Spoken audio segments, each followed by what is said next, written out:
Hello my beautiful souls. आप सबों का मेरे चैनल पर तहे दिल से स्वागत है। जितने भी नए सब्सक्राइबर हैं उन सब का तहे दिल से स्वागत है, और जितने भी पुराने सब्सक्राइबर हैं सबका तहे दिल से स्वागत है। माता महाकाली की का आशीर्वाद आप सब पर बना रहे। आप लोग जो चाहें सब कुछ आप लोगों को मिल जाए। तो आज साइलेंट ट्विन फ्लेम पार्ट 5 लेकर के मैं आया हूँ। तो इसमें साइलेंट ट्विन फ्लेम पार्ट 5 एक बहुत बड़ी, मतलब क्या कह सकते हैं, मतलब साइलेंट ट्विन फ्लेम का पार्ट होना ही बहुत बड़ा डिफरेंट, मतलब डिफरेंट तो है ही, डिफ़िकल्ट का काम भी होता है। तो साइलेंट ट्विन फ्लेम में क्या क्या होता है ये तो बहुत सारा चीज़ मैं बताया हूँ, लेकिन कुछ कुछ चीज़ ऐसा होता है ना जो इसमें बहुत ज़्यादा इम्पॉर्टेंट बात है, वो आज इस पार्ट में मैं बता दूंगा आप लोगों को। देखिए, इस जर्नी में बहुत सारे चैलेंजेस का सामना हम लोगों को करना पड़ता है। बहुत सारे चैलेंजेस का सामना आपको करना पड़ेगा, लेकिन जितने भी चैलेंजेस होते हैं वो हमारे अपने अंदर के ही इश्यूज़ होते हैं, जिससे हम लोगों को खुद रिज़ॉल्व करना पड़ता है। साइलेंट ट्विन फ्लेम जर्नी हो या कोई भी ट्विन फ्लेम जर्नी हो, इसमें क्या होता है कि जितने भी समस्याएं हैं उनसे लड़ना तो आपको खुद पड़ता है। दुनिया केवल कहने के लिए आपके साथ होती है, लेकिन हर चीज़ आपको स्वयं करना है। कोई कर देगा आके नहीं करेगा, आपका प्रॉब्लम है। आप सबसे बड़ा बनने का सपना देख रहे हैं या आप कुछ भी अचीव करने का सपना देख रहे हैं, तो करना तो आपको है। नाम मात्र के लिए ये दुनिया आपके साथ चलती है, ठीक है। तो वो कहते हैं ना कि केवल माता का ही सहारा होता है और दुनिया में कोई होता नहीं है अपना, ठीक है। आपको खुद अपने जीवन पथ पर आगे बढ़ना पड़ता है, तब लोग आ करके आपके साथ हो लेते हैं केवल, बस। तो हम लोग भी वैसा ही होते हैं। देखिए, सबसे बड़ी बात क्या है कि ट्विन फ्लेम जर्नी पार्ट 5 मैं आज इसलिए लेके आया हूँ ताकि आप लोग उस बात को अच्छे से समझें। देखिए, पार्ट 5 में क्या है थोड़ा सा मैं आपको बता दे रहा हूँ कि silent twin flame journey part 5 में मैं आपको बताऊंगा कुछ विशेष इश्यूज़ के बारे में। थ्रॉट चक्रा के बारे में पार्ट 4 में मैं बताया था। थ्रॉट चक्रा को कैसे हील किया जाता है कल या परसों मैं बता दूंगा आप लोगों को। कैसे आज मैं मूल बंध यानी रूट चक्रा को कैसे एक्टिव किया जाता है उसके बारे में वीडियो में बनाया हूँ। उसको आप लोग ज़्यादा से ज़्यादा देखिए और उस वीडियो को शेयर कीजिए। इस वीडियो को भी शेयर कीजिएगा ताकि ज़्यादा से ज़्यादा लोग उससे लाभान्वित हो सकें। देखिए, बचपन में ऐसा होता है ना कि बहुत सारे ऐसे दोस्त हम लोगों को मिलते हैं, या छोड़िए दोस्त के बारे में बाद में बताऊंगा, पहले घर से स्टार्ट करता हूँ। घर में बहुत सारी चीज़ें ऐसी होती हैं, जैसे मान लीजिए कुछ ऐसा गलती आप किए बचपन में। उस बचपन में क्या हुआ कि आपके पिताजी या आपके माताजी, ठीक है, आपके पिताजी या आपके माताजी कोई भी है या घर का कोई भी पर्सन है जो आपको साइलेंट ट्रीटमेंट देता होगा। जैसे मान लीजिए कोई गलती आप किए होंगे तो आपके पिता बोलते होंगे कि नहीं नहीं, जब तक तुम ये काम नहीं कर दोगी मैं तुमसे बात नहीं करूँगा, या जब तक तुम ये काम नहीं कर दोगे तब तक मैं तुमसे बात नहीं करूँगा। तो मान लीजिए 2-4 दिन आपसे बात करना वो बंद कर देते थे, तो वो बहुत हार्ट ब्रेकिंग होता है एक बच्चे के लिए। तो वो उसके सैक्रल चक्र में यानी स्वाधिष्ठान चक्र में एक बहुत बड़ा ट्रॉमा का रूप धारण कर लेता है। और जैसे मान लीजिए बहुत सारे ऐसे बच्चे होते हैं जिसके माता पिता उससे मुंह फुला करके बैठ जाते हैं, ठीक है। कभी माता ट्रिगर कर दी, माँ बोल दी कि नहीं तुमसे हम बात नहीं करेंगे जब तक तुम ये काम नहीं कर लोगी, ये गलती तुम की हो, मैं तुमसे बात नहीं करूँगी या तुमसे मैं बात नहीं करूँगा। तो ये चीज़ उसके दिमाग में बैठ जाता है। कभी कभी क्या होता है, कोई फ्रेंड सर्कल में आप रहते होंगे, कोई छोटा छोटा बात में आपके कोई फ्रेंड होंगे जिसको आप बहुत ज़्यादा प्रायोरिटी देते होंगे, वो कभी कभी आपको साइलेंट ट्रीटमेंट देता होगा। वहाँ पर जैसे कुछ बात हो गया तो 2-4 दिन वो आपसे बात ही नहीं कर रहा है, ठीक है। तो उस प्रकार से भी साइलेंट ट्रीटमेंट आप झेल चुके हैं। तो वो हमारे सोल में ट्रैप हो जाता है, जा कर के फंस जाता है कहीं ना कहीं, समझें। वो जा कर के हमारे सोल में फंस जाता है, जो स्वाधिष्ठान चक्र, जो हमारा सैक्रल चक्र होता है, वहाँ जा कर के एक ट्रॉमा का रूप ले लेता है।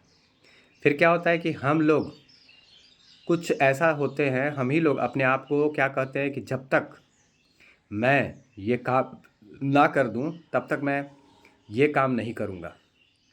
ठीक है, जैसे जब तक मैं सक्सेसफुल नहीं हो जाऊं तब तक मैं ये नहीं करूँगा, जब तक मैं ये काम ना कर दूं तब तक मैं वो नहीं करूँगा। ऐसे हम लोग अपने आप को ट्रीट करते हैं, समझे? तो इस प्रकार से भी क्या होता है, हम लोग खुद को ही ट्रॉमा में लेके जाते हैं। जैसे बहुत सारे ऐसे लोग होते हैं, हमारे समाज की बहुत सारी चीज़ हैं, मान्यताएं हैं कि जब तक सरकारी नौकरी नहीं हो जाता है, या फिर कोई इंजीनियरिंग नहीं कर लेता है, या कोई एमबीए नहीं कर लेता है, या कोई बैंक में नौकरी नहीं कर लेता है, तो समाज उसी को सोचता है वो सफलता है। या हम लोग भी उसी चीज़ को जब समाज में रहते रहते उस मिथ में फंसते फंसते, समाज के झूठे दिखावे में फंसते फंसते हम लोग सफलता का नाम किसको दे देते हैं, एक नौकरी को। तो वो सफलता नहीं होती, सफलता का मतलब कुछ और होता है। ठीक है, तो सफलता का मतलब आपको मैं बताया हूँ कि सफलता क्या होता है। जो फिनेंशियली फ्री है, उसको टेंशन नहीं है, पैसा आ रहा है, ठीक है, वो सफल है। या फिर 9 से 5 का जो 9 से 7 का जो जॉब है उससे भी वो फ्री है। ठीक है, ऐसा मैं ये नहीं कर रहा हूँ कि आप पढ़िए मत, लिखिए मत, सरकारी नौकरी मत कीजिए, सब कुछ कीजिए, लेकिन आपके विचार से सफलता क्या है वो अलग बात है। लेकिन मेरे विचार से सफलता क्या है, हर आदमी को पढ़ना चाहिए, लिखना चाहिए, अच्छा नाम करना चाहिए, अपने आप को लीड करना चाहिए, सोल मिशन करना तो है ही आपको। आपको अपने सोल मिशन के साथ ही बहुत सारा चीज़ आपका अलाइन रहेगा।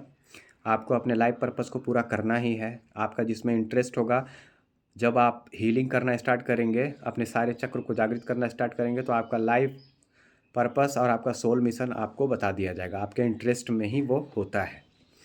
तो यहाँ पे सबसे बड़ी बात क्या है, सफलता क्या होता है वो मैं बता रहा हूँ। ठीक है, नौकरी लेना है ही, पढ़ना चाहिए, ठीक है, पढ़ना चाहिए, लिखना चाहिए अच्छे से, नौकरी वोकरी सब लेना चाहिए, लेकिन वहीं पे रुक नहीं जाना है।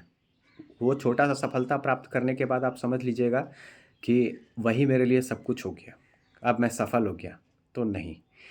आपको स्पिरिचुअली, फिजिकली, मेंटली, पारिवारिक लेवल पे, सामाजिक लेवल पे, हर तरह से आप बहुत अच्छे से हैं, अपने बात को रखते हैं हर जगह। तो पारिवारिक लेवल पे भी आप बढ़िया हैं, सामाजिक लेवल पे भी आप बढ़िया हैं।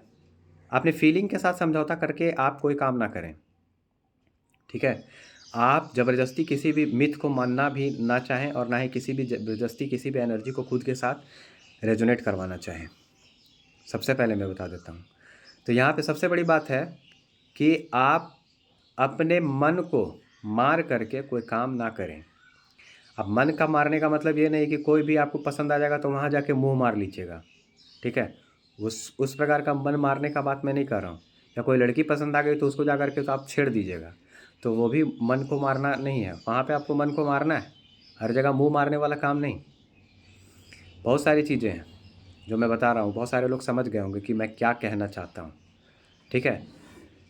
तो बात ऐसी है कि स्टेबिलिटी तो ज़रूरी है ही, लेकिन आप, टॉपिक से मैं भटकूंगा नहीं। सबसे बड़ी बात यहाँ पे मैं चाहे यहाँ पे जो मैं बता रहा हूँ आपको, कि साइलेंट ट्रीटमेंट आपको जो घर में या आपके दोस्त यार के पास, या फिर आप खुद से जो देते हैं साइलेंट ट्रीटमेंट खुद को, ठीक है, ये सब घर कर जाता है। यही हमारे जीवन में प्रकट होकर के हमारे ट्विन के द्वारा, या फिर किसी भी रिलेशनशिप के द्वारा, या फिर कार्मिक के द्वारा, ये हम लोगों को ही देखने को मिलता है।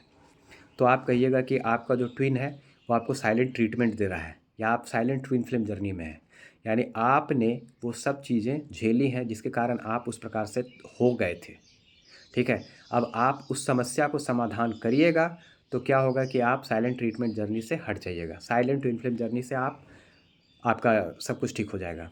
तो उसके लिए क्या करना पड़ेगा, पहले आपको अपने चक्रों को जागृत करना पड़ेगा। जहाँ जहाँ आप पहले एक कॉपी लीजिए, उसमें लिखिए कि बचपन में आप जाइए, ठीक है, सोचिए आप बचपन में क्या क्या हुआ था आपके साथ। देखिए, मेरे इनर वर्क प्रोग्राम में आप आइएगा तो वहाँ पर भी मैं सारा चीज़ आपको बताऊँगा। लेकिन अगर यहाँ पर भी आप समझ जाते हैं तो बहुत अच्छी बात है, लेकिन एडवांस लेवल का जो है वो भी तो बताना पड़ेगा आपको ना। तो एडवांस लेवल का भी बहुत सारा चीज़ है, इनर वर्क जो होता है वो एडवांस लेवल का भी होता है, ठीक है। तो वही मैं आप लोगों को बता रहा हूँ कि एक कॉपी लीजिएगा, और बचपन में जहाँ जहाँ आपको साइलेंट ट्रीटमेंट दिया गया होगा अपने जीवन में याद कीजिए। जब आप चक्रा हीलिंग करेंगे तो सब कुछ आपको याद आएगा, सब कुछ, ठीक है, याद आना स्टार्ट हो जाएगा। लगेगा कि जैसे कल की ही घटना है। सारी चीज़ें आपके सरफेस पे आना स्टार्ट हो जाएंगी। सबसे ज़्यादा सरफेस पे आता है जब फुल मून और न्यू मून होता है, उस समय एनर्जी जब बहुत हाई रहती है, उस टाइम एक ट्विन का एनर्जी भी हाई होता है। हर मनुष्य का एनर्जी हाई होता है, लेकिन वो समझ नहीं पाता। लेकिन जो ज़्यादा हीलिंग करते हैं उनकी एनर्जी बहुत ज़्यादा हाई हो जाती है। तो उस समय जितने भी चीज़ होते हैं वो सरफेस पे आएंगे। हो सके आप बहुत रोइएगा कोई भी चीज़ में। बहुत सारे लोग ऐसे होंगे कि रोते हैं। तो देखिए, रोना कोई बुरा चीज़ नहीं है, ठीक है। रोने से क्या होता है कि आपके चक्रा में जितने भी मैल हैं, आपके मन में जितने भी मैल हैं, वो सारा चीज़ धुल जाएगा। जो मन से रोता है उसके सारे पाप धुल जाते हैं, ठीक है। खुद को एक्सेप्ट करना कि हाँ मैंने ये गलती की थी, अब मेरे से नहीं होगा। खुद को ब्लेम करना बंद करना है, ठीक है।